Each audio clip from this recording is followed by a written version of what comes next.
Les accès hyperphagiques sont dans la catégorie des troubles des conduites alimentaires caractérisés par le fait de produire, comme dans la boulimie, et franchement avec quasiment tous les mêmes symptômes, des crises. Ces crises qui sont, comme leur nom l'indique, hyperphagiques, consistent à s'alimenter de façon à la fois impulsive, irrépressible, avec un sentiment profond de perte de contrôle extrêmement pénible, et pouvant aller jusqu'à ingérer des quantités considérables de nourriture. En ce sens, l'hyperphagie est exactement superposable aux crises de boulimie.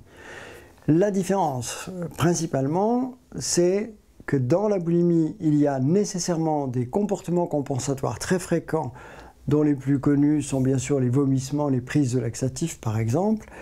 Dans les accès hyperphagiques, on ne retrouve pas cette dimension de tentative pour éliminer ce qu'on vient de manger.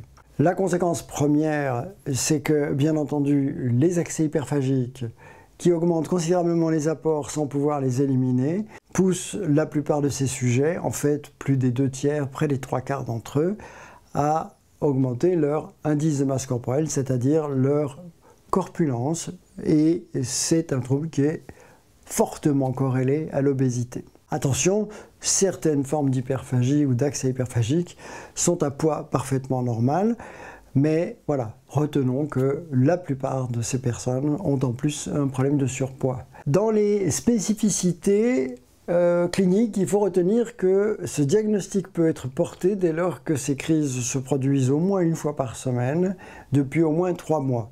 Il y a un débat sur qu'est-ce que c'est qu'une crise et quelles en sont les limites. En principe, c'est de grandes quantités de nourriture ingérées en un temps limité et hors de proportion du contexte social habituel. Dans le cas des accès hyperphagiques, on reconnaît qu'il peut exister aussi des formes cliniques atténuées ou différentes dans lesquelles la personne a tendance non pas à s'alimenter de façon massive et brutale, mais par petites quantités réparties au cours de la journée, ce qu'on appelle le grignotage, ou les petites compulsions. Alors il faut savoir que selon les classifications, on reconnaît plus ou moins ce comportement comme faisant partie du trouble ou pas. Ce qu'il faut simplement retenir, c'est qu'en cas de grignotage, c'est seulement quand la souffrance psychosociale devient considérable qu'on peut dire qu'on intègre alors probablement le diagnostic d'accès hyperphagique et qu'alors il est nécessaire de solliciter des soins.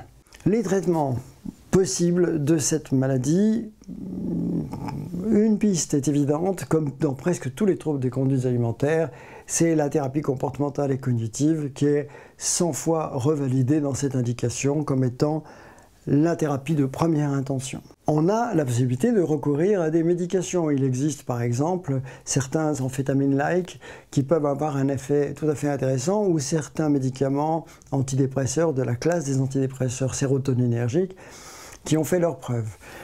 Globalement, retenez simplement que cette médication ne peut avoir d'intérêt ou de sens, comme dans la boulimie, que si elle est associée à une psychothérapie en même temps.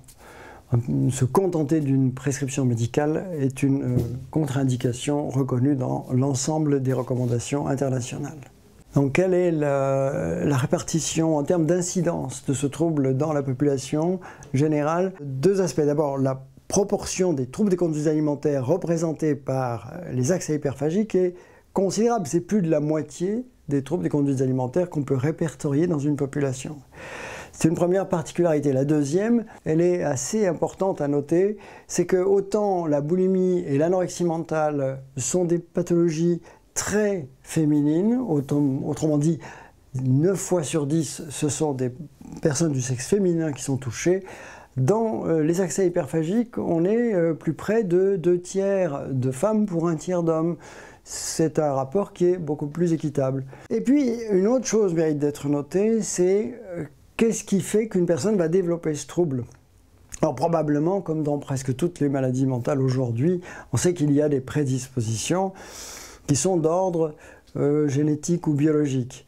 Mais le contexte social est aussi essentiel. En particulier, les accès hyperphagiques se développent essentiellement, comme la plupart des autres troubles alimentaires, dans les sociétés occidentales. Et la raison principale en est qu'on est dans ces sociétés à la fois soumis à une offre alimentaire considérable à laquelle il est pour certains difficile de résister, et en même temps à une pression sociale sur la minceur, l'idéal de minceur étant très fort, particulièrement chez les femmes. Donc on peut comprendre que le conflit entre une offre très généreuse de nourriture, très agréable et très accessible, qui se heurte à la nécessité de savoir se contrôler et de limiter ses apports alimentaires, crée cette tension propice aux troubles.